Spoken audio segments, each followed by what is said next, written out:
हाय शून्य family, deep divine talk with divine masculine का ये एपिसोड नंबर 2 है। तो यहाँ पर हम और भी बहुत सारी बातें करने जा रहे हैं हमारे डिवाइन मैस्कुलिन से, इनर वर्क वगैरह के बारे में और भी बहुत कुछ। तो देखते हैं क्या कहते हैं हमारे डिवाइन मैस्कुलिन। तो स्टार्ट करते हैं।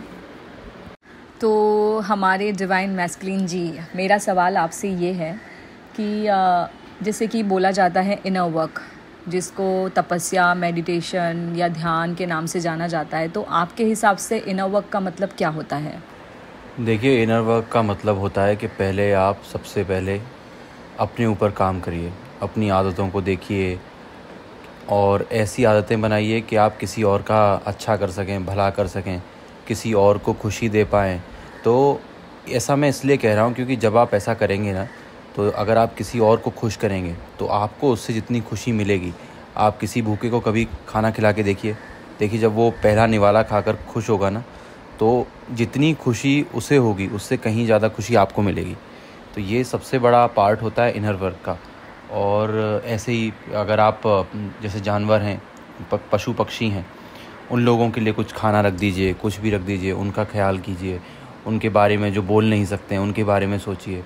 तो जब भी आप खुद ब खुद देखेंगे कि आपकी आत्मा, जो आपकी अंतर आत्मा है, जिसे हम इनर जो पहला वर्ड है वो ही ये दर्शाता है कि अंदरूनी क्या चीज़ है, तो आत्मा है। तो आत्मा को भोजन देने के लिए, आत्मा को पोषक तत्व देने के लिए आप क्या करेंगे? तो ये सारी चीज़ें आत्मा के लिए पोषण की तरह काम करती हैं। तो सबसे पहले आप अपना ख्याल कीजिए, दूसरों का ख्याल कीजिए, उनके लिए अच्छे अच्छे कार्य कीजिए, किसी के बारे में बुरा मत बोलिए, बुरा मत सोचिए, अच्छा सोचिए अपने बारे में, दूसरों के बारे में। कोशिश कीजिए कि, और मैंने बहुत जगह देखा भी है कि लोग मांगते हैं, बस मांगते हैं। आप सोचिए कि आप सारी दुनिया में ऐसे ही लोग हैं जो बस मांगते हैं, तो देने वाला कौन है? अगर चलिए मान लीजिए भगवान भी है, तो भगवान जब तक देंगे, उनका जब तक जो भी रिज़ल्ट देते हैं वो जितना टाइम लगता है तब तक देंगे। पर कितना अच्छा हो कि और भी बहुत सारे ऐसे लोग हों जो कि दूसरों को कुछ देते हैं, सिर्फ लेते नहीं हैं। तो अगर जैसे कल भी मैं एक बात कर रहा था, तो मैं बता रहा था कि हर एक किसी इंसान को एक अच्छे इंसान की ज़रूरत है अपने लाइफ में। वो चाहता है कि एक कोई ऐसा इंसान हो जिसके ऊपर वो निर्भर हो सके, उसे अपनी सारी बात बता सके, और जब कोई ऐसा वक्त आए जिसमें वो बहुत ही उदास हो, टूटा हुआ हो, तो वो उसके ऊपर डिपेंड हो सके, उसकी कोई जेन्युइनली हेल्प करे, उसकी बात सुने। पर वो खुद वैसा इंसान नहीं बनना चाहता है। तो ऐसा कैसे संभव है? अगर आप चाहते हैं कि कोई ऐसा इंसान हो जो कि बहुत नाइस हो आपके साथ, और आप खुद वैसा बनना नहीं चाहते, आप खुद नाइस नहीं हैं औरों के साथ, तो इट इज़ नॉट पॉसिबल। तो मेरा कहने का मतलब ये है कि आप वैसा ही करिए, वैसा ही आचरण रखिए, वैसे ही बातें करिए जैसा आप खुद अपने साथ करवाना चाहते हैं या देखना चाहते हैं। तो आपका मतलब है कि जैसे ये भी एक तरीके का मेडिटेशन ही है, राइट? बिल्कुल, आप जो भी काम कर रहे हैं आप उसको दिल लगा के कीजिए, मन लगा के कीजिए। आप पूरी तरह उस काम में खो जाइए। ये ना सोच के कि मैं क्यों कर रहा हूँ, किस लिए कर रहा हूँ, मुझे इसका क्या रिज़ल्ट मिलेगा, इतना मत सोचिए। अगर काम अच्छा है, बिल्कुल प्रायः आप काम करने जा रहे हैं, उससे पहले ज़रूर उसके ऊपर एक बार ध्यान दीजिए कि मैं ये करने जा रहा हूँ तो क्या है क्या नहीं है। एक बार आपने डिसाइड कर लिया और आप काम करने लग गए, उसके बाद आपको ये सब नहीं सोचना। उसके बाद आपका ध्यान सिर्फ़ और सिर्फ काम पर होना चाहिए, तो वो एक मेडिटेशन बन जाएगा।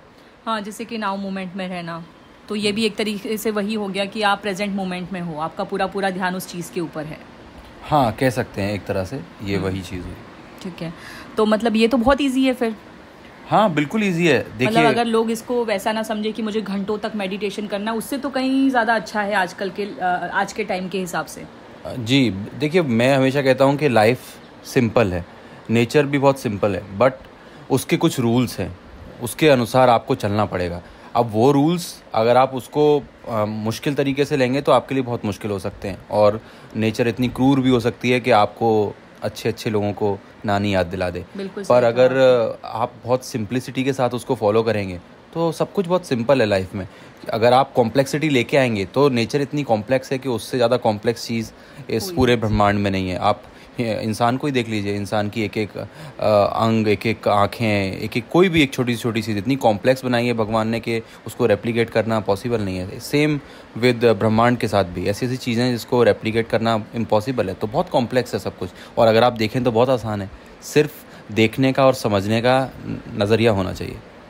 बिल्कुल सही, बहुत अच्छी बात बोली आपने।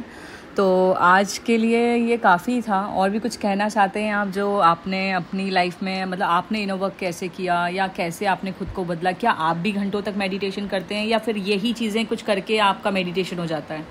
नहीं, मैं तो ऐसा कुछ मेडिटेशन नहीं करता हूँ। और मेरे लिए, मैं बचपन से ही, मुझे जैसा मेरी अपब्रिंगिंग थी, मुझे जैसा सिखाया गया और जीवन ने जैसा मुझे सिखाया, नेचर ने मुझे सिखाया, मैं नेचर के बहुत करीब रहता हूँ, तो उससे बहुत कुछ सीखने को मिलता है। जब आप नेचर में होने वाली एक्टिविटीज़ को, नेचर को आप स्टडी करते हैं, तो आपको बहुत कुछ सीखने को मिलता है कि उसके तौर तरीके क्या हैं।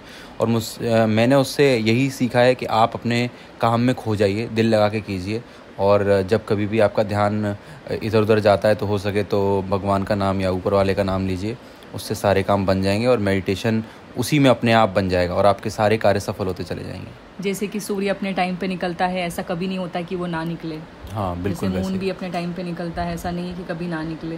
तो सब अपना अपना काम करते हैं और ये नेचर से हमें सीखने को मिलता है कि हमें भी अपना काम पूरे उससे करना चाहिए, कि बदले की वो नहीं रखना चाहिए कि सामने वाला हमें क्या दे रहा है क्या नहीं दे रहा है। जी, बिल्कुल वैसे ही। तो वही मैं बात कर रहा था कि be a giver, just not, ऐसा नहीं है कि आप बस मांगते जाएं। अगर वही मैं, एक इतना कितना बड़ा इम्बैलेंस क्रिएट हो जाएगा लाइफ में अगर सिर्फ मांगने वाले ही हैं। अब सब लोग बोल रहे हैं कि मुझे ये दे दो, मुझे ये दे दो। भले ही आप किसी से भी मांग रहे हैं, आप हो सकता है कि यूनिवर्स से कुछ मांग रहे हैं, बट वो यूनिवर्स भी अगर उसको पूरा कराएगा तो किसी के थ्रू पूरा कराएगा, क्योंकि यूनिवर्स ऐसे तो किसी को अप्रोच नहीं कर सकता। बट यूनिवर्स का इतनी पावर है, वो किसी के थ्रू आपको अप्रोच करता है, तो वो आपको वो चीज़ देता है।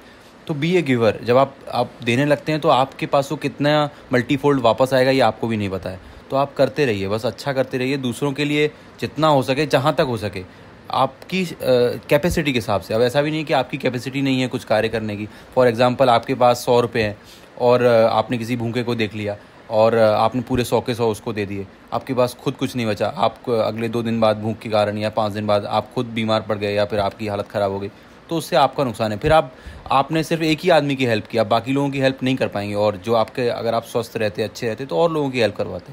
तो अपनी कैपेसिटी के हिसाब से आपके पास, हाँ, तो अपनी कैपेसिटी, जैसे 100 रुपये हैं तो आप उसमें से 20 रुपये से हेल्प कीजिए, 30 रुपये से हेल्प कीजिए, बाकी अपने लिए यूज़ कीजिए। तो ऐसा जितना आप कर सकते हैं उतना। मेरा कहने का मतलब सिर्फ एग्जांपल से इतना ही था कि अपने जितना आप दे सकते हैं। और जो बड़े बड़े संत महात्मा हो जाते हैं, उनको फिर किसी भी चीज़ की आवश्यकता नहीं रहती है, तो वो पूरा 100 का 100 भी दे सकते हैं। उनको ब्रह्मांड से इतनी ऊर्जा मिल जाती है कि उन्हें किसी चीज़ की आवश्यकता नहीं रहती। बहुत सही बात बोली आपने, बहुत अच्छा लगा आपसे बात करके। तो आई होप आपको ये एपिसोड काफ़ी पसंद आया होगा, और पसंद आया हो तो लाइक, कमेंट, शेयर, सब्सक्राइब ज़रूर करिएगा। नेक्स्ट एपिसोड में मिलेंगे हमारे डिवाइन मैस्कुलिन के साथ, और भी बहुत सारी बातें करेंगे कि और क्या क्या होता है इनकी लाइफ में, कैसे कैसे ग्रो करते हैं ये, और बाकी चीज़ों को समझते हैं कि इन्हें कैसे समझ में आता है कि ये किसी डिवाइन कनेक्शन में हैं, और भी बहुत सारी चीज़ें, कैसे यूनियन होता है, कैसे सेपरेशन होता है, क्या इन्हें भी एंजल नंबर्स दिखाई देते हैं, क्या इनको भी universe time to time guide करते हैं, और कैसे इन्हें गाइड करते हैं, कैसे ये इनकी अवेकनिंग होती है, कैसे फिर ये चीज़ों को समझ के आगे बढ़ते हैं, और फिर किसी रिश्ते में आते हैं, और उसके बाद क्या, मतलब क्या क्या उतार चढ़ाव आते हैं, और कैसे ये उन उतार चढ़ाव को ये फेस करते हैं। तो बस एक एक करके मैं यहाँ पर शेयर करती जाऊँगी, आपको पसंद आए तो आप बताइएगा। अभी फ़िलहाल उनका नाम, उनकी आइडेंटिटी मुझे परमिशन नहीं है डिस्क्लोज़ करने की, बट आने वाले टाइम में अगर ऐसा लगेगा तो हम ज़रूर करेंगे। Okay, bye.